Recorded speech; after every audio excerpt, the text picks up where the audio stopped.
Well, it's not just the Fords and GMs or even Teslas of the world that are getting into electric vehicles. It's also the high-end supercar makers. And Lotus is one of those. The company just introducing its new hyper SUV called the Lotus Electra. Let's talk more about that with an executive from Lotus right now. That is Matt Windle. He's joining us to talk about it, as well as our Pras Subramanian. Matt, this is called a hyper SUV, this new electric SUV. What I not being a car person, admittedly, what makes it a hyper SUV? What are some of the features that give it that designation? There's a few elements to it. The performance is one. So it'll be doing 0 to 60 in under 3 seconds. The car. It's got hypercharger as well, hypercharging as well. So quick charging on a 350 kilowatt charger. But also its looks. It's based on our hypercar Avaya, and some of that DNA of the design language has gone through it as well. Hey, Matt, Pras here. So, traditionally Lotus customers are sports car oriented. They want that really performance-oriented kind of vehicle. That's why they're coming to Lotus for. And what are your customers telling you about, do they want an SUV, let alone an EV SUV? They do. And we did a lot of market research before we went down the road with this car. And it's a lifestyle car. We want to bring out a range of lifestyle cars to complement what we've got in the sports car and hypercar space. And we feel the time is right for this vehicle. The EV market's growing rapidly, not just now because of gas prices, but it has been for the last couple of years. Matt, do you know yet what the price point for this vehicle is going to be? So in the UK, it will start at under £100,000.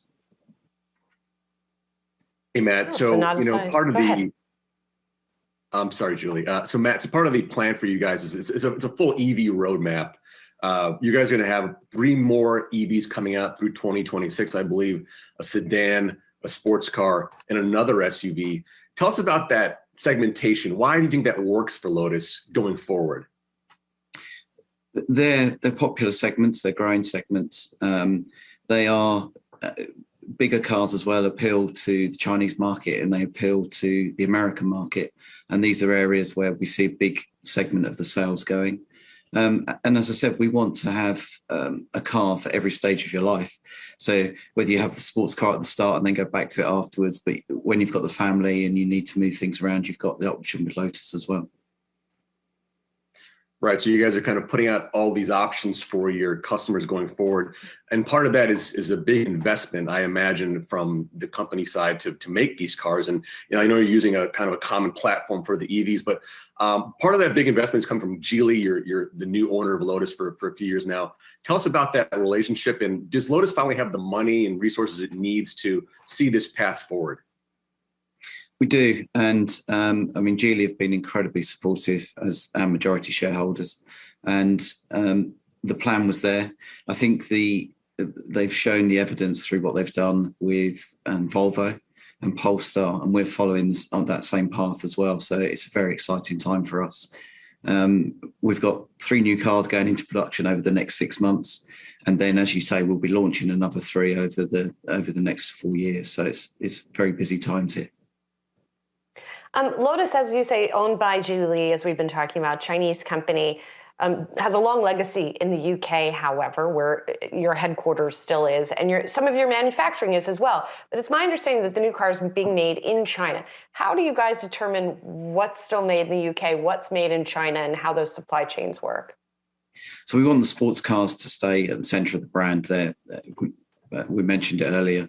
They're important to us, so they're going to be produced in the UK. So we're committed to sports car manufacture here, and you can see the picture of a mirror behind me that we've invested 100 million in this site over the last couple of years to put a semi-automated factory in.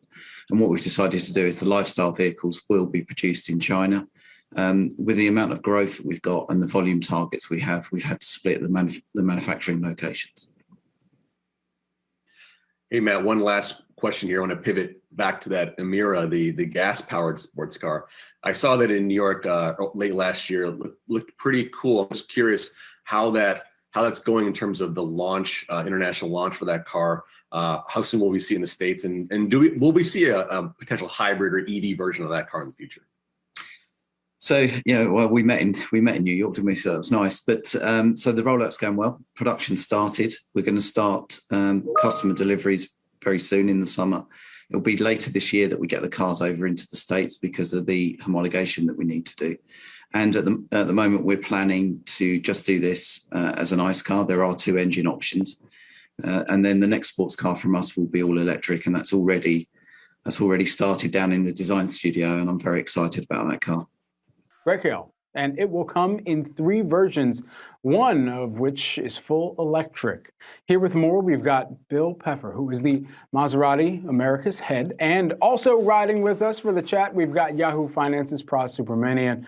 Great to have you here with us today, Bill, and thanks for taking some time here with us. A big announcement today, whether consumer trends or company data, what led Maserati to leaning further into the SUV segment of the automotive market? Well, thank you for having me, first of all. As we know, the SUV proliferation in the U.S. continues. 80% of vehicles sold in the U.S. last year were SUVs, and that only continues. Our full-size SUV, the Levante, was Maserati's top seller last year with about 60% of our sales volume. And as we see this continual shift to SUVs, the biggest opportunity is the luxury midsize SUV segment, very competitive segment. It's the fastest growing in North America, with nearly 1 in 3 luxury vehicles sold in that segment. Our all-new Maserati Grecale allows Maserati to compete where the market is with 2 SUVs, the Levante and the all-new Grecale, firmly positioning Maserati as a quintessential luxury performance SUV brand. We've been known about with our cars, but SUV is something that the 2 SUV lineup will allow us to further capitalize on. Hey, Bill, Pros here. Good to see you again. I'm curious about the EV version of the Grecale. That's the one we sort of are very interested to hear about. What kind of specs can you tell about that model, and when will it be in showrooms? Well, what we've committed is that by 2025, first off, with the Grecale, there are 3 trims that are coming out. The first 2 trims, the GT and the Modena, feature a 2-liter 4-cylinder with a mild hybrid system, a 48-volt mild hybrid, which maximizes power with efficiency. At the top of the range is a 3-liter twin-turbo Nettuno-derived engine that delivers 523 horsepower. 0 to 60 time in 3.6 seconds, and a top speed of 177 miles an hour, like the one behind me. As far as a full battery electric version, we've committed to bring that out about a year after we start with the ICE variants, which will be later this year, or early fall. And as far as a brand, what we've said is, last week even, we said that by 2025, we would have an electric version of all of our Maseratis in the lineup, and by 2030, which is a long way away, admittedly, we'll have a full electric range, and that will be exclusive of what we sell at Maserati's electric vehicles. Hey, Bill, so you guys had a great 2021, sales up over 40%. But what are your clients sort of telling you about this EV transformation, the whole Dare Forward program that Stellantis has? Do they really want these EV cars now? Because they're content to buy traditional ICE-powered or gas-powered cars right now. Well, that's a good question, Pros, and that's why we've made dual investments. We've put R&D into ICE, like the new Nettuno engine that's in the Trofeo version of the Grecale, but we've also made commitments and investments in full electrification. And our philosophy is we're going to let the customer decide what they want, and at the adoption curve that they'll action, right? Whether they want an ICE or an electric. We've been less aggressive in saying, in the short term, that we're going to move to a full electrified space. So that remains to be seen. As I said, 2030 is a long ways away. I think we're going to have to see how things materialize in a very fluid environment, quite frankly. That fluid environment has been difficult, especially for other auto manufacturers who have seen some of their wait lists start to pile up, and people making those reservations for either more hybrid or more electric vehicles, as we've seen searches skyrocket, especially given some of the higher energy prices that consumers are incurring right now. All that considered, on the supply chain front, how has Maserati been able to navigate this so that you do stay on top of the roadmap and the trajectory and really on track to deliver? Sure. Well, one of the benefits of being at Maserati is that we are at the top of the chain in the Stellantis organization, which was formed last year. So 13 different brands. Maserati is the only global luxury brand. And with that comes the commitment from the top management of Stellantis to provide resources, including chip supply and other components, to make sure that we have the supply we need. So we really haven't been affected by chip shortages at Maserati, and that's what allowed us to last year grow almost 50% with the existing range that we have.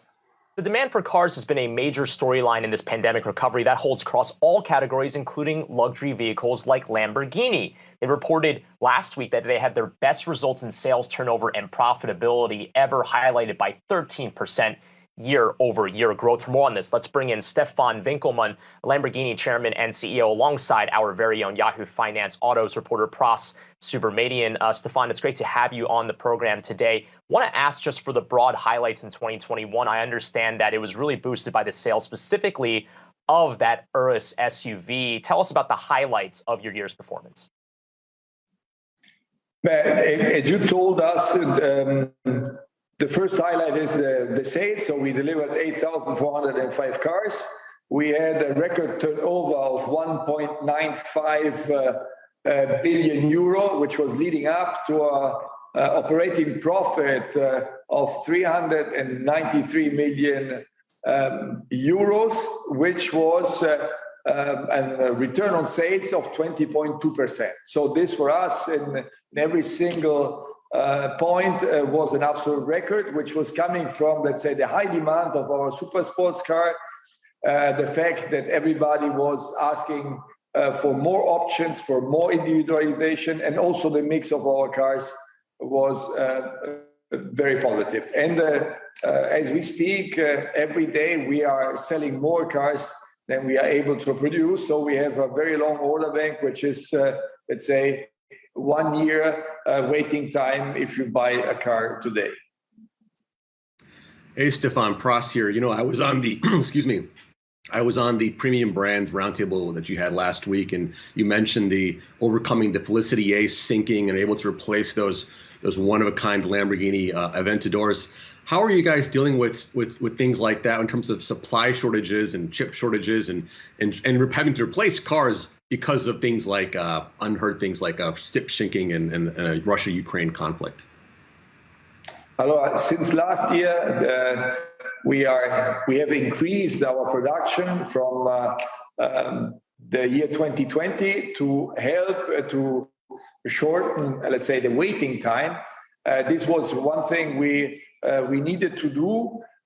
We had inside the Volkswagen Group the opportunity to be treated in a more favorable way in terms of semiconductors. Being small with high margins, we had not to suffer about this shortage.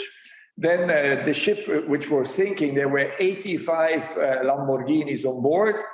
We are going to replace them all because all the cars were sold, and we have to put them into production, and they will all be delivered within this year. This is the promise we are making to our customers. And we will do extra shifts and things to offset this loss as soon as we can.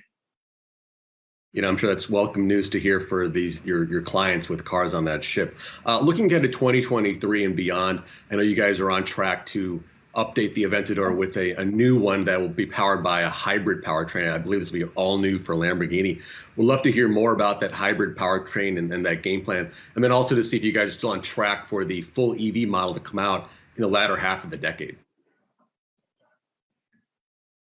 I don't know if I got it right because there was an interruption, but we are on track with our program to hybridization. So we will hybridize all our lineup in the year 23 and 24, starting with the Aventador with a complete new V12 engine with a plug-in hybrid.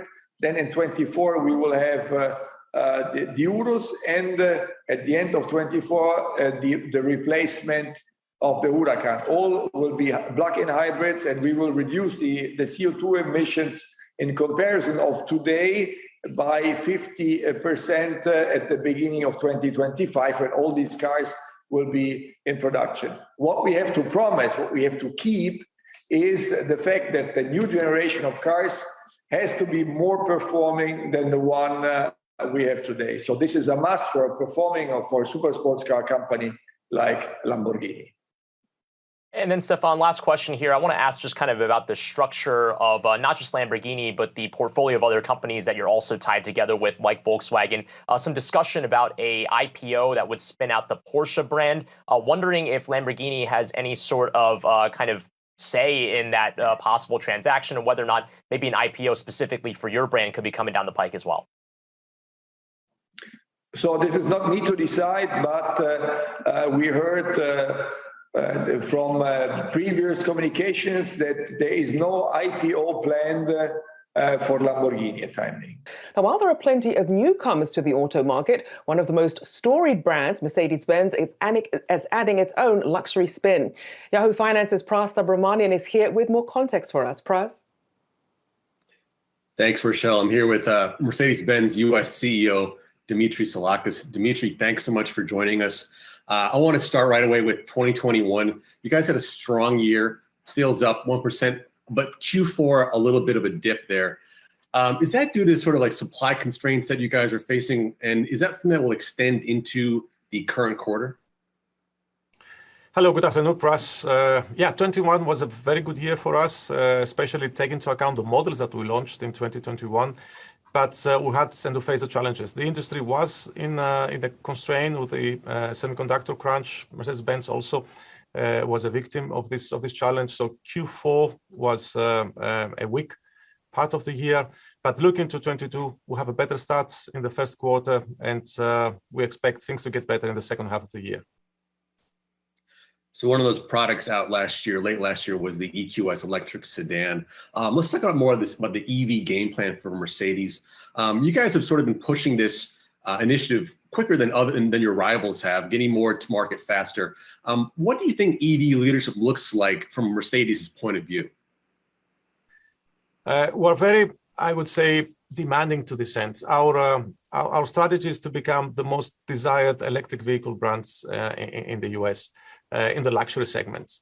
EQS represents the Mercedes of electric. We launched it in November last year. We have a pretty steady supply of EQS in the market, and the comments both from media, from experts, but also from our customers and dealers are spectacular. So I think we're on the right foot on this in this new era. Two of the other EV products you guys have been showing recently have been the EQ5 sedan, as well as the EQB SUV that are pretty highly anticipated. When do you think we'll see these two models? Do you think that'll happen in 2022? We have a pretty, I would say, fast pace on introducing new electric vehicles in the market. The EQB is the first one to come in early second half year, and that will be followed by the EQE sedan. Will be followed by the EQS SUV, which, by the way, will be produced here in the US in our factory in Alabama. And very late in the year, or potentially first quarter of 2023, the EQE SUV. So it's a firework of electric vehicles, most of them on the SUV segments, which will touch grounds this year or very late this year, some of them. You know, speaking of SUVs in that Alabama plant, you guys make a lot of those down there. Mercedes still sells a boatload of traditional gas-powered SUVs. When do you think you'll see that switchover where the public and your buyers will look to more of the electric vehicles as opposed to buying those really kind of high margin, really high value SUVs that your customers now really enjoy?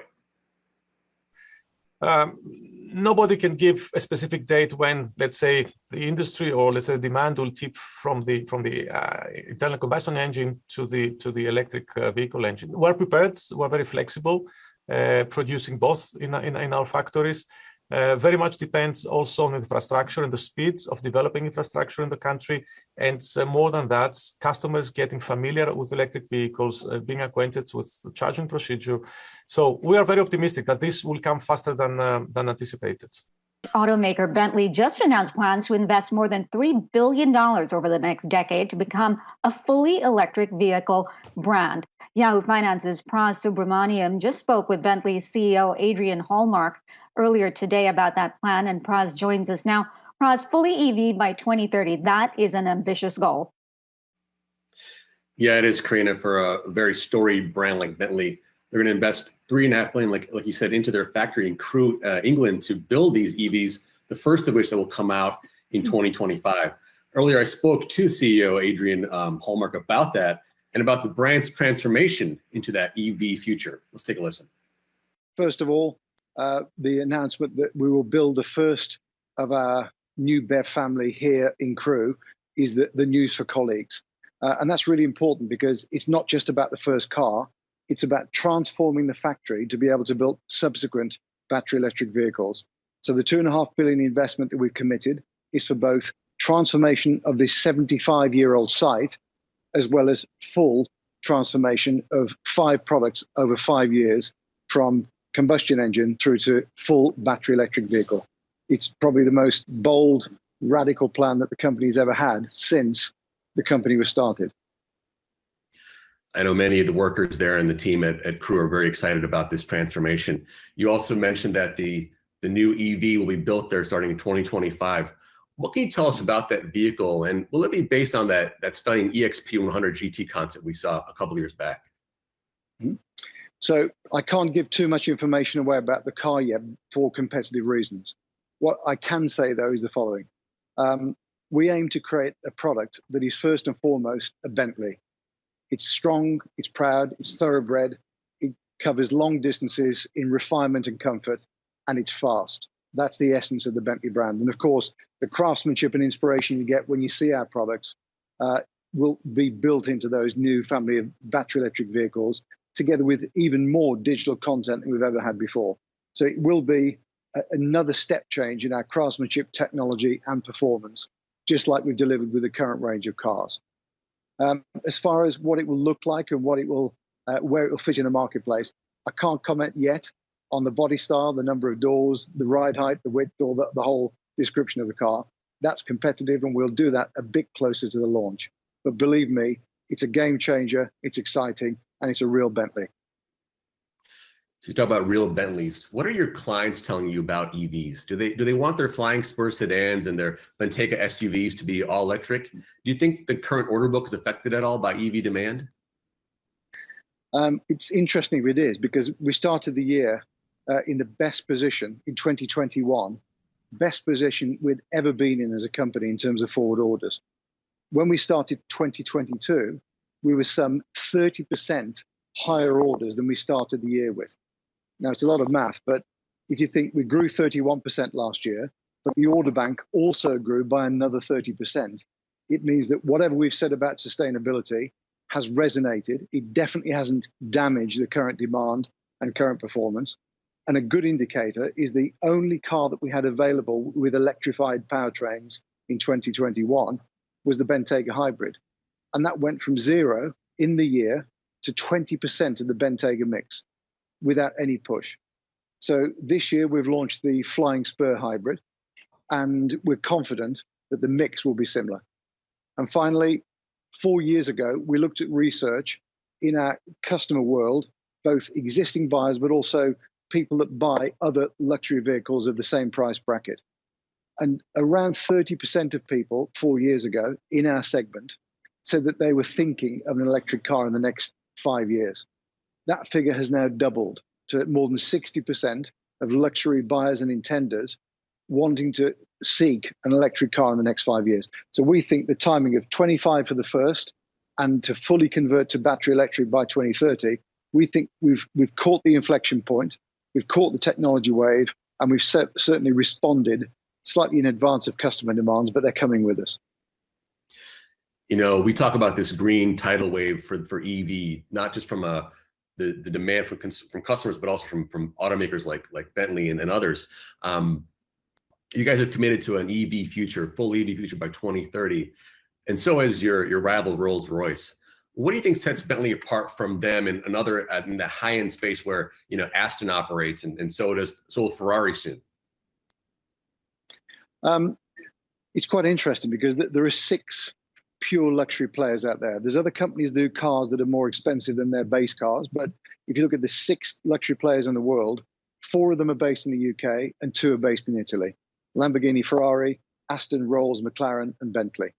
And the interesting thing is that our differentiation compared with any other mix of 2 of those is probably the strongest. You know, we're not a high performance car company with loud exhaust systems. We're not a pure luxury business in the super luxury segment. Our customers drive our cars pretty much every day of the week. It's everyday quality and excellence that they seek. And Bentley as a brand is slightly more understated than some of our more extroverted competitors, and that works for us. And I think when you combine that with a level of quality that we achieve, and I don't just mean aesthetic quality, but I mean functional quality in the market, which is on par with the best of the premium brands, which is rare for a luxury car company, I think we're a unique proposition. And electrification fits perfectly with what Bentley stands for. Effortless acceleration, long distance touring capability, silence when you want it, and fun when you need it. You know, I was surprised at how fast Bentley's current and prospective customers are looking to switch to EV. To me, that was a big kind of headline right there. So I guess for Bentley, it was the right time to do this changeover. Guys? You know, Pras, great interview, good insights there from him. But I know the average age of a Bentley buyer is like 53. And I imagine, or he sounds pretty confident that those high-end buyers are ready to fully embrace EV. Yeah, I mean, look, you only need to look forward to tonight when Tesla reports and how they've changed the game in terms of what's acceptable for driving a car, an engine powered by gas or by electric. I'm not surprised that they're seeing this change from their clientele. I'm surprised at how many want to do it right away. But, you know, we talked to Rolls-Royce's CEO a few weeks ago, and he said that not only is it customers wanting electric cars, it's actually younger customers that want that. And younger customers are spending a lot of money on their vehicles, even to the tune of upwards of hundreds of thousands of dollars, even $1 million for certain cars that Bentley offers. The company also released a few details on its first ever all-electric car called Spectre. Let's talk more about this with Rolls-Royce Motor Cars CEO Torsten Müller-Ötvös. Yahoo Finance Senior Auto Correspondent Pras Subramanian is here as well. Good morning to you both. Torsten, I'll start with you. Who is the core customer coming to Rolls-Royce driving these sales? Yeah, I mean, first of all, good morning to everybody and Happy New Year. We have quite an eclectic mix of clients worldwide. You can say in general, 80% of our clientele is entrepreneurs running businesses, their own businesses, and 20% of our clients are the world famous celebrities, sort of. So what we observed over the last 10 years is that they are all getting younger and younger and younger. And we have lowered average age of Rolls-Royce motor cars in a substantial way. When I joined 12 years ago, we have been on 56 as an average age, and we are now down to 43.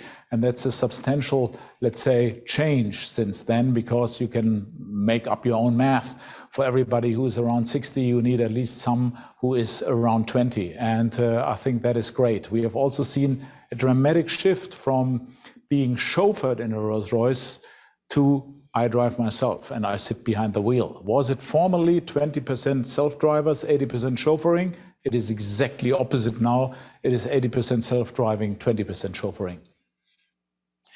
Hey, Torsten, Pras here. Thanks for coming on. You know, you guys had your biggest 2021 ever, biggest year ever for the brand. How's 2022 looking? You guys have your order book pretty much set right now. Can you reach those production goals for this year? I think we are, and me in person, anyhow, very optimistic about 2023. I think, unfortunately, I must say, we have not seen any constraints when it comes to semiconductors or whatever. So we have seen all semiconductors we needed for production last year, due to the fact, I need to mention that and want to mention it, that we are part of the BMW group. And they anyhow played quite a good role in how they handled that semiconductor issue. So for that reason, we always got preferential delivery of semiconductors, and the same will happen again this year. So I'm very optimistic that we're gonna build all the cars ordered and which are in the order book so far. So we are more or less, I wouldn't call it sold out, but we are now already reaching into the fourth quarter. If you order a Rolls-Royce today, you take delivery in 1 year from now. That's basically how it goes. So Torsten, speaking about the future, EVs obviously a big part of that for Rolls-Royce. The Spectre, you guys unveiled that last year. I understand you guys are testing it right now. How is that going? And are you guys still going to meet that 2023 target for that release? Yeah, I think we are well on track with the testing program. We have started that a couple of weeks ago. Cars are now going out all over the world. The most extensive testing program we have ever conceived for a Rolls-Royce. So for that reason, great to witness that in the world. And I'm very confident that we're going to see a start of production in 2023 and that first deliveries to our clients will happen by the end of 2023. Orders and also interest worldwide is already really on remarkable good levels. Torsten, it's Julie here. I want to go back to what you were saying about the customer changing, driving their own cars, getting younger. How has that changed the design of the cars, if at all? Are you focusing on making them maybe more exciting to drive, less sort of stable, or what's the thinking behind the design? Yeah, I think you might have seen that, for instance, with Ghost, the car we brought into the market last year, we have already changed the way how we conceive a Rolls-Royce. This is a more subtle way to drive a Rolls-Royce. It's very much done, particularly in the regular wheelbase version, for the self-driver. On top comes what we have developed with Black Badge, which makes that car a real, very enjoyable, drivable car by yourself. But one thing is clear for us, we would never compromise comfort. Comfort is name of the game for Rolls-Royce motor cars. That world-famous magic carpet ride you are riding on when you sit in a Rolls-Royce would be never compromised for, I call it now, sportiness or whatever you want to call it. I think our clients love us because we are magic carpet ride, and that will not change. Torsten, I'm a car guy through and through. I've reviewed many of your models through the years. It's been a great experience. What can you tell us about the specs on this new electric car? How fast does it go? What's the horsepower? How long does it take to charge? What can you tell us? Nothing today, because we just started the testing program, so you won't hear any details from me. We will release that later the year. I please ask you watch this space. We will come back on that, obviously. And I think one thing is for sure, it will be a proper Rolls-Royce. And I think for us, in developing that car, it was always, and we've learned that from all our clients worldwide, first comes, it needs to be a true, perfect Rolls-Royce. And then number two comes electrification. That's the right sequence and not the other way around. So meaning that we would never compromise the experience, what a Rolls-Royce stands for, just for the pure sake that we have a different drivetrain in the car. Hey, Torsten, I just wanted to double click or check on this last thing you talked about with your clients, talking about how a lot of new clients, younger clientele coming in, they want to drive their own cars. You know, are you seeing that they're also the kinds of clients that want to order more bespoke types of cars? And does that actually make it easier for you from a supply chain and chip point of view? I think very much you're spot on with that. Particularly the younger ones are all into bespoke. You can say that nearly, I would even say 100% of all cars leaving the line here are bespoke in the meantime. And once you are in that game to order a Rolls-Royce, you want to make sure that this is your own car. Clients are interested to leave their personal signature, their story on our cars, and they want to create, together with our designers, what I would call a masterpiece of art. And it's their dreams, and we are building their dreams. And I think that is very much what bespoke is all about, and that's why bespoke, in conjunction with Rolls-Royce, is super attractive. Hey, Torsten, one last question here. You know, you've said before that Rolls operates in the luxury goods business, not the car business exactly.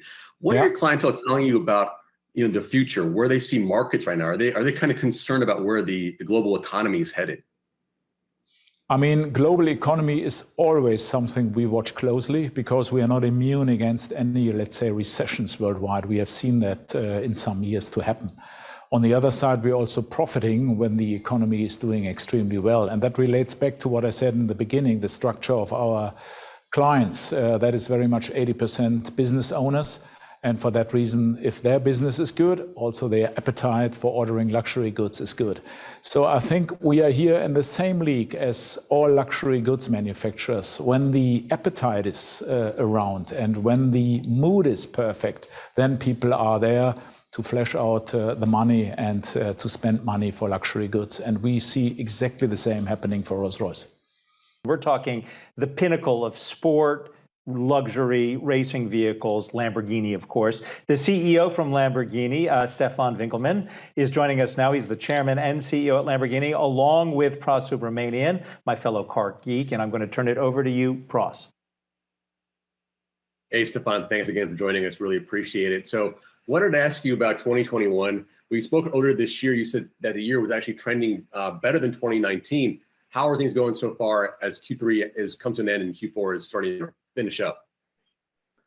And I have to say, even better than the last time we talked. Every month is better than the month before. Every month we are selling more cars than we can deliver. And if you buy a Lamborghini today, you have to wait 1 year until you get your new car. Overall, 2021 is going to be a record year, both in sales and also in terms of financial figures. So we are very happy about that, and we are looking forward to the year 2022. So the Urus Super SUV is your top selling vehicle, sort of by far this year. Are you guys seeing a lot of conversion from people buying that car to buying sports cars now, or are you getting a lot of new customers from that SUV? Yeah, yes, because first of all, as you said, this is the car which we are selling the most, and we have a lot of new customers due to the Urus, and this is also an opportunity, and we have a lot of examples where via the Urus they are approaching also our super sports cars like the Aventador and the Huracan. So this is also a good flow into the other type of business we are having. Stefan, it's Adam, and it's good to have you back. I think last time we were talking, it was the end of this decade when Lamborghini would have a pure electric. As an old guy here who grew up on internal combustion engines, and I do love the internal combustion engine, are they going to be, let's look at 2030s, in the 2030s, are they just going to be phased out altogether across the industry, whether it's super sport luxury like you produce, down to the Fords that some people might buy? I have to tell you that we are planning to have 4 models in total, 2 super sports cars and 2 more versatile vehicles. And after 2030, the versatile, so the more daily usable vehicles, we will have them full electric cars. On the super sports cars, we are planning now to be doing them as plug-in hybrids. So the new cars will be plug-in hybrids. The legislator will tell us what we are allowed to do from 2030 onwards. And on the other hand, we hope that there will be an opportunity for synthetic fuel, which is then CO2 neutral, to be as big enough or distributed enough in a high quantity that we have a capillarity which we can also then fuel our super sports cars. So this is an opportunity we want to leave open. We don't have to decide now, because this is not the moment where this type of fuel is present, and we don't know if it's going to be developed on a level which is then good for us as well. So, but this is let's say a window we leave open after this or at the beginning of the 30s. So, Stefan, when do you think we would for the first time see a purely electric Lamborghini EV? The first will be in the second part of this decade. So we think about 27, 28. And before that, we will hybridize all the lineup we are having today. So the first full electric car will be our 4th model. Hey, Stefan, and real quick, I wanted to ask you about the Countach. Obviously, a lot of hype, a lot of people talking about that car. You pre-sold that even before it came out. What do you think is the situation here with a lot of these big car, super sport car makers doing these one-off type of cars? Ferrari doing it, So is Aston Martin. Do you think that's going to be continue for the not distant future? But if you do it once in a while, this is very positive for the customers because they get a special car, a very limited number of cars with new technology, with a complete new design. And this is what they appreciate because the value is going to increase over time. And it's not only a wonderful car, but it's also a good investment. So if you do it once in a while, this is a good exercise, both for the customer and also for the company. It's also a test, no? How the brand is developing, how the people react when you have something which is really outstanding and new. Stefan Winkelmann is Lamborghini's chairman and CEO, and Pras Subramanian is not only our executive producer, but Stefan, he wants you to know he's volunteering to be a test driver for your new models as he wants to find out how they run here. Head back out to the LA Convention Center where Pras Subramanian is standing by with Porsche's product manager. Pras. Thanks, Akiko. Yeah, we're here at the LA Auto Show. Porsche coming here full force. Like I said, 5 new cars here, but we're talking about a really special one right in front of us. So Frank Weissman, Porsche Product Communication Manager, is here with me. Let's talk about this car right here, the Taycan GTS. Justin Dale, tell me about this car. Yeah, thanks, Pras. Thanks for stopping by. So Taycan GTS, a very exciting debut. The Taycan has been on the market for about 2 years now. So we've launched the Taycan sedan range from the rear-wheel drive car, around $80,000 to start, all the way up to the crazy Turbo S, 2.6 seconds to 60. The Cross Turismo, which is a little more of a rugged crossover take on the car with a new body style, more headroom, more trunk space. And now the Sport Turismo is our third body style. The same headroom, trunk space as the Cross Turismo, but more of a road tune, which fits perfectly with the GTS. GTS, as you know, is the performance-focused tier between the S or 4S and turbo models. So a great blend of standard performance options while still retaining a high degree of everyday usability, comfort, and a car that you just enjoy driving. With the Taycan, we have a lot of capability to tune different chassis systems and the powertrain to make the car feel more dynamic. And the GTS is the most sportily calibrated, if you will, car in the Taycan range in terms of its chassis tuning and just the way it's focused on drivers that really enjoy going around a corner but also still want that utility every day. Let's talk about the Taycan. You know, that whole product range really let's talk about the Taycan. That whole product range really put Porsche on the map from an EV point of view, a relevance point of view. And even here in California, the Taycan is very popular. So talk to me about this car here, but also just in general, the range, the EV range for Porsche. Yeah, so California, we're here in Los Angeles, which we're very excited about to be back here once again. A hugely important market for us. If California were a market on its own country, it would be the 4th largest market in the world for us. And in terms of Taycan, 30% of the Taycans we sell in the US are sold in this state. So a huge following, huge appreciation for the car here. Yes, the car, now that the model line is essentially fully fleshed out for the time being, we're really excited about it. We're excited about the response. The challenge we had was making an EV that was built from the ground up. As you know, it's a unique platform. It's not based on anything else.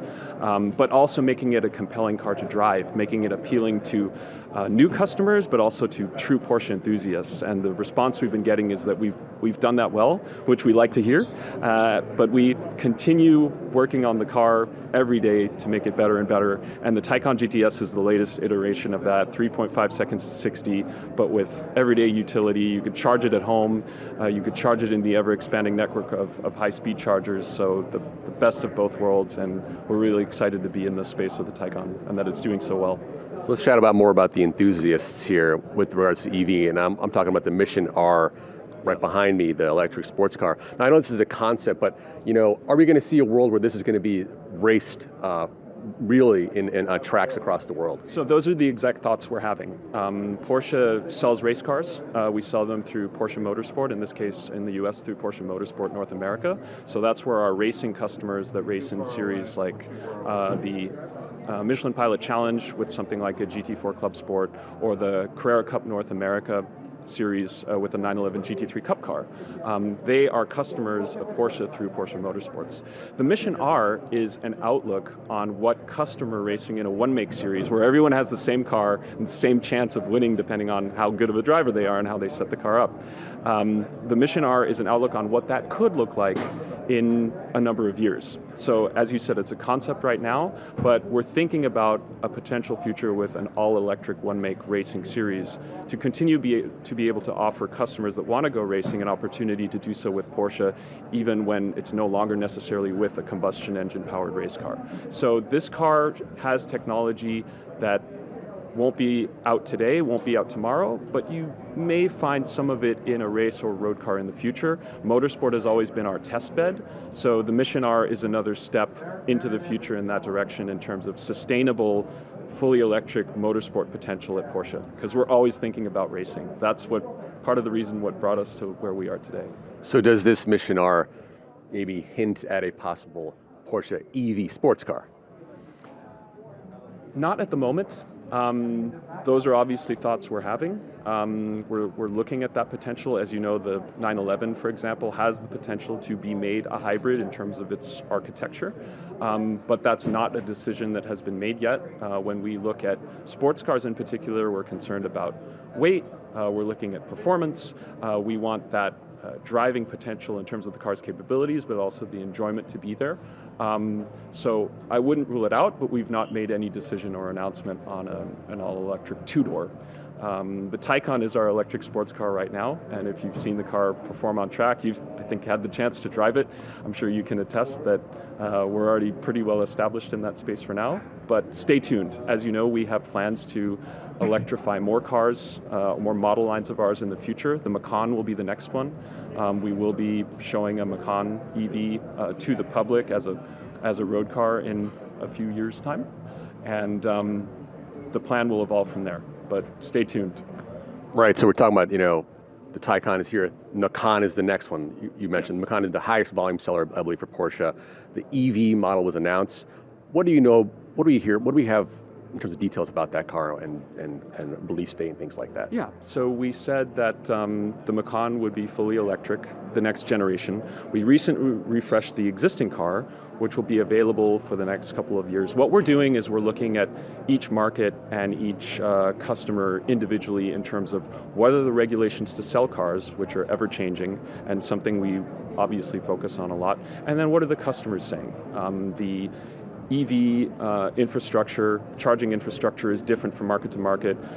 Legal regulations to make cars road legal are different from market to market. So we're looking at a three-pronged powertrain strategy between purely combustion engine cars, plug-in hybrids, and fully electric cars to be able to offer customers in every market that we sell cars in the breadth of ability and offering that we can, so they can make their choice.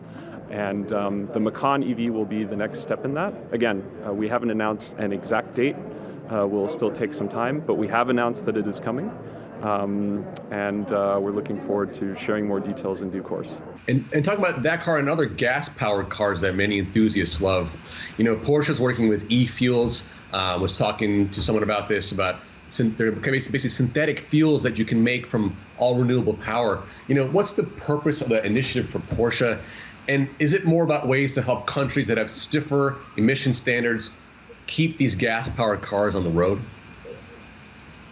Well, that's a super important question. We at Porsche believe in sustainability. Sustainability is important to our customers, but also to us as a company. I mean, we are more than 70 years old, and we definitely want to, turn 100, 150, and 200 years old. So we're in the business for a really long time. So the question is, how can we be in that business sustainably? And electric vehicles, of course, are a super important part in that equation. Also, the electrification of other vehicle lines, have plug-in hybrids is extremely important. But for some vehicle lines like the 911 and also some customer groups, a car with an internal combustion engine just also in the future will be important. So the question is, how can you keep those cars sustainably in the market? Is a super important question. Plus all the cars out there. I mean, we have to take care of that fleet out there, right? And that was where the idea was coming from. What are we going to do for those cars? And we believe that e-fuels is just a great possibility to make those cars greener and have those internal combustion engines that are out there, 1 year old, 5 year old, 10 years old, to improve their footprint. And we believe in that possibility that e-fuels can really have a sustainable impact to make them better and to help achieve the CO2 targets that we all together have. So in addition to, let's say I have a 911, I'm filling it up with e-fuel. Basically, that fuel is made in a carbon neutral way. So when it's burning as a cleaner version of methane of some sort, its impact on the environment is almost neutral. But absolutely. And then just stick with 911 real quick. One last question, as a fan, am I ever going to see a hybrid or even a fully EV version of that iconic sports car? Oh, that's a great question. And unfortunately, I cannot give you a specific answer. I can tell you this is a very, very difficult question because it's such an icon. And, the 911 will always be a 911. So within the foreseeable future, you will see a lot of progress in powertrain technology in there. And I would just say, we'll keep you posted whenever we do the next step, probably into hybridization. But let's see what that's going to be. And the engineers are discussing it intensively.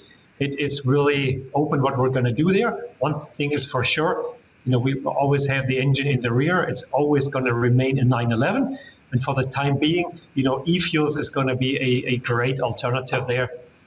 And as I said, you will always see it and feel it and drive it as a. Adam, we want to turn now to the auto world because we have some news in ultra luxury vehicles. The new Lamborghini Countach was recently unveiled at the Monterey Car Week in California, 50 years after the original Countach's release in the 70s. And this latest model is a hybrid vehicle. We have Lamborghini North America CEO Andrea Baldi here to discuss, as well as Yahoo Finance's auto reporter Pras Subramanian. And Andrea, thank you so much for joining us. First, want to ask about that new Countach. This already sold out just days after that unveiling. Can you tell us a little bit more about this latest concept and how it pays tribute to the original while still being a modern design? Thank you for having me, first of all. And Countach, I think it was the most popular debut at Monterey Car Week. For us, the most important event worldwide for automobile Lamborghini. The LPI 800-4 is being created to recall what happened 50 years ago. The creation of Countach for us was really a big change and made the company famous more than what Miura, the previous success, allowed, because Countach was really disruptive in every sense. So at the pinnacle of every possible technology at the time. And so after 50 years, since in terms of design, in terms of everything that constitute the technology of the car at the time, it was such an important step for automobile Lamborghini. We thought we had to celebrate this. And so we have done 112 limited edition version of the Countach. And modern Countach, of course, is again a concentrate of the best technology that we have with the iconic design that made Lamborghini unique all over these 50 years. Hey, Andrea, this is Pras here. I want to piggyback on that question about the Countach. It's a hybrid too. It actually uses a supercapacitor to charge and discharge electricity, which is really cool. But I wanted to talk to you about are clients excited about that? And B, the broader hybridization of the Lamborghini line through 2024, you'll have all vehicles will be hybrids. Are clients telling you that they really want that? What's been the kind of response? In our opinion, also in the USA, Lamborghini customers well understand the benefits of adding electric motors to already powerful internal combustion engines. We anticipate higher demand for Lamborghini models that are more powerful. For example, Sienna and Countach are the fastest V12 models in Lamborghini history. They were sold out even before being publicly announced, and they are both hybrid. In the US, which is the Lamborghini largest market, we will make super sport car lovers happy again, as they will certainly appreciate the additional power. Hi, Andrea. I'd be happy with a 63 Studebaker Avanti, but as we say goodbye to internal combustion engines, I realize that the client who purchases such an amazing machine as you build is a higher end client, but are they willingly adapting to the all-electric world that's coming down the pike? And would there be a vehicle for those of us who might not have $2.5 million so that we could get into this? That would be an all-electric coming from Lamborghini? I think the regulator will drive our decisions in the next years. So far, what we can see in the mid-term is that we can come to the market with hybridized Lamborghini that we will not renounce the internal combustion engine, but we'll also add the electric one. So as far as the mid-short term are concerned, we are fine. In the long term, we will see where we're going. For sure, the zero emission seems to be the longer-term perspective, and we will have to adapt to that. But we are studying several possible solutions, and we will see. Hey, Andrea, the Lamborghini Urus updated for 2021, the SUV, a big hit for you guys this year and when it came out last year. Yes. What do you anticipate happening with that model? Are we going to see a smaller SUV, another kind of option in that range too for Lamborghini? Well, of course, I cannot anticipate anything to you today. Of course, the Urus is the best-selling Lamborghini model, not just in the US, but also worldwide. It's more than 50% of our sales. It helped a lot also in the first half of 2021 when we had the best half-year result in Lamborghini history. And the Urus, it's even more important if you consider that it bridges the words of ultra performing and utility. In other words, we gain new super sport car customers with the Urus, and vice versa. We add a daily driver to the garages of existing Lamborghini owners. So for us, that kind of diversification, of course, helped a lot. And for the future, we will bear that in mind. I'm wondering, too, are you seeing that there is perhaps a discrepancy between the demand that you're seeing for hybrid and electric vehicles among U.S. customers versus those in Europe or EMEA more broadly? Not really. I think there is in the niche planet of the super sport car fans a lot of similarities between European and North American customers. Of course, EMEA is a big region. Now there are also Middle Eastern, so there are little differences. But I think the main difference between the two continents, Europe and America, traditionally has been that America is less patient. I mean that here the customer used to expect to buy a car and drive it home the same very day, also Lamborghini. That has gradually changed. Most recently in COVID times, after productivity was disrupted last year, and when immediately after demand bounced back very strong, there was a waiting time. There is still. And customers in the US are more and more aware now that it takes a little more time to get the chance to receive a rare super sport car such as a Lamborghini. But they are willing to wait for a Lamborghini. I can see that. Mercedes Benz demand there for its vehicles jumping in the first quarter. Was the outperformer when you compare Mercedes Benz to the other top luxury vehicles coming out of Europe. The automaker also recently giving more details on plans for its electric vehicles, also starting the production of its electric EQS sedan earlier this spring. We want to talk about all this with Dimitris Silakis. He is the Mercedes-Benz US CEO and also Yahoo Finance reporter Pras Subramanian joining the conversation as well. Dimitris, it's great to have you here on Yahoo Finance. Let's talk about the trends that you're seeing in the market right now. Demand, obviously, in the first quarter, seeing a big pickup when we compare it year over year. What have you been seeing more recently? Good afternoon, and thank you for having me in your show today. I would say going post-pandemic, we have a great demand in the markets, and that you can see in many parts of the retail business, but in the automotive and especially in the luxury segment, we have a high demand at this moment. Hey, Dimitris, Pras here. Do you think 2021 stays red hot here for you guys, or are there any kind of issues with component shortages and things like that on the supply side? Yeah, this is the challenge we're facing in the market. I mean, we have plenty of new products which were launched in 2020 and the beginning of 2021. And there is more to come, by the way. But yes, we face some challenges. And this is not only for Mercedes-Benz, it's for the whole of the automotive industry. We face a big challenge when it comes to semiconductor supply. This is bringing, obviously, ups and downs on production. It gives lots of challenges. But I would say, all in all, on our brands, we do well. We can satisfy the demand, and especially we keep and have our factory in Tuscaloosa, our US factory, up and running. Dimitri, you're speaking to a guy who's a car nut, and I remember the first time I was in a Mercedes, it was a 1977 300D. I was fascinated by the diesel engine technology because of the great mileage it got back then. Now you've got the electric vehicle, the EQS. And did I read correctly that the range on this vehicle is over 400 miles?